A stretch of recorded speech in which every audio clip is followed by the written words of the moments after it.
What's up guys, welcome to Munchkins Gaming, where we take your gaming to the next level. This is Munchkins logging in to bring you an Exos Heroes video. It's been a while since I actually made an Exos Heroes video. Work has just been in the way for the entire week, and of course I had to do my usual The City Opera Omnia videos.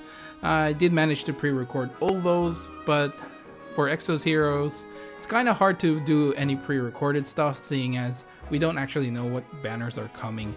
So in this video is basically a video that I've been wanting to make since the start of the week, but I just never had a chance to.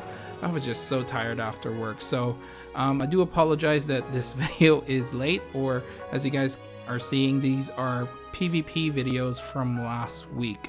So in this video, I do want to just discuss and talk about tag PvP and how we can make it better.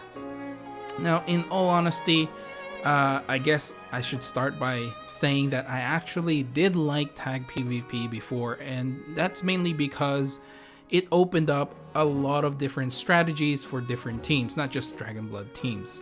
But last week, I just kept seeing and seeing, you know, those single Dragon Blood teams. So basically, you either fight a solo Xeon or a solo Anastasia. And frankly, I do have some ways that I can deal with those.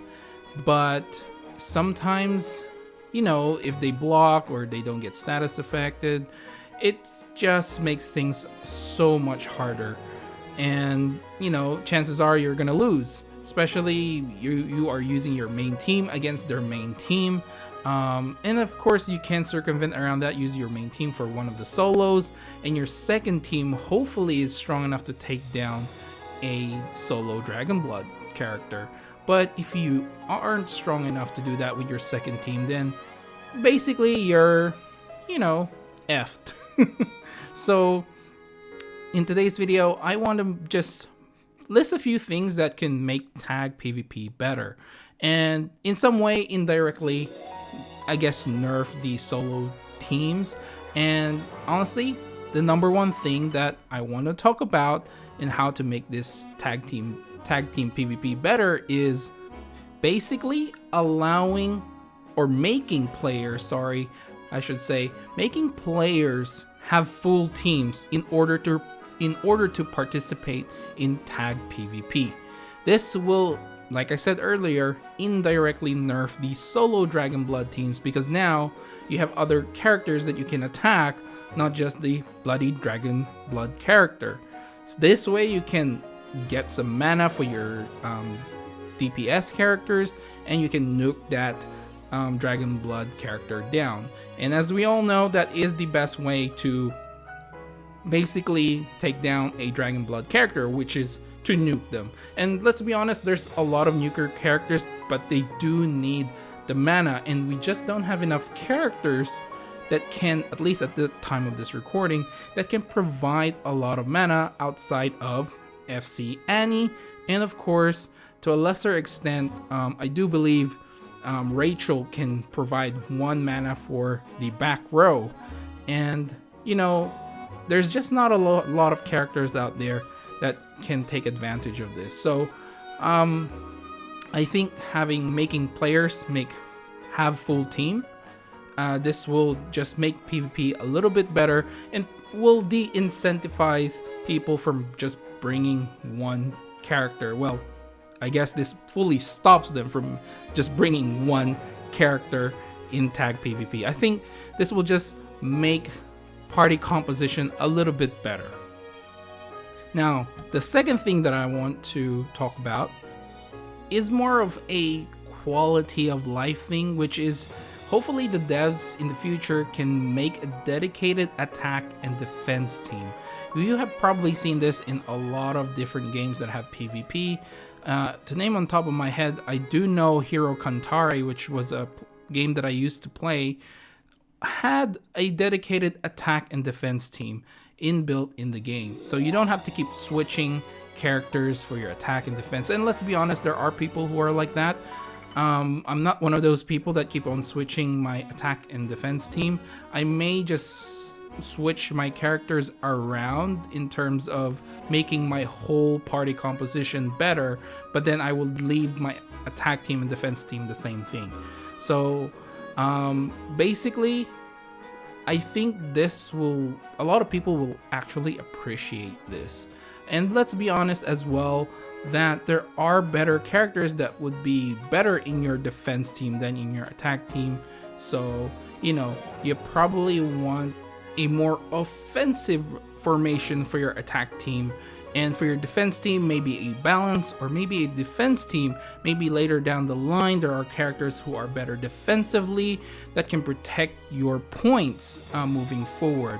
Now, I have been playing in Master League, so the points do matter. So things like that, I think a lot of players would actually really appreciate this change in quality of life.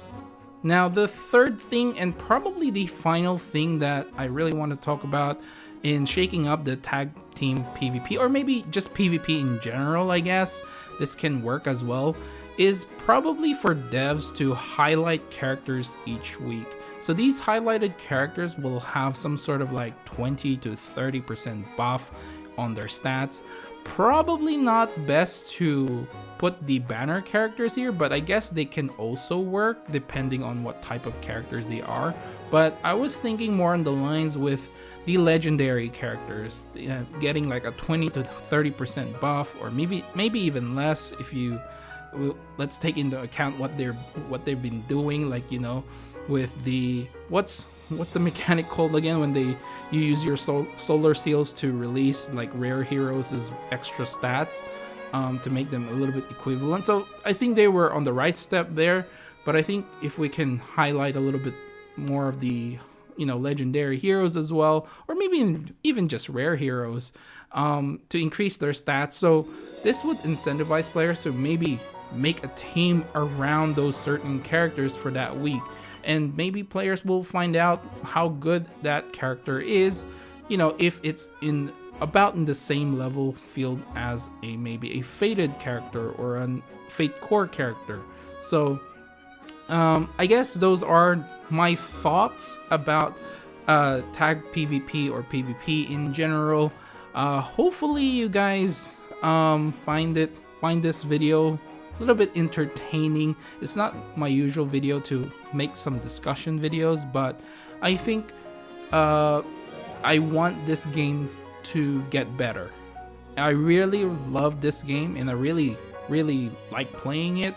There are certainly more things to talk about in regards to how to make this game better, and I think Cash, if you guys actually check out, I'm pretty sure you guys check out his video. I think he's probably the #1 guy when it comes to checking out what's happening in Exos Heroes. He has a lot of opinions, which I tend to agree.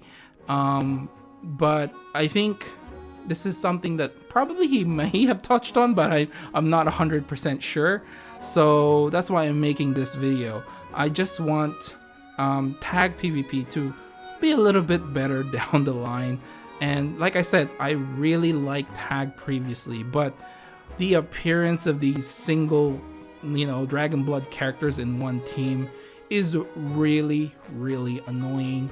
And I have to basically change my team around so I can kind of compete with that single Dragon Blood. I have never done that, so I like to be a little bit fair. But I'm sure, you know, in order for you to get higher down the ladder, you do what you have to do.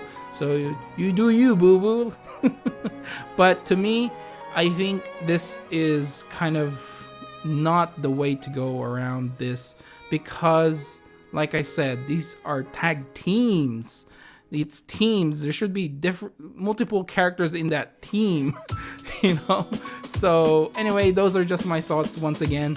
I'm rambling on, so I think I better end this video. But do remember to click like and subscribe if you haven't already.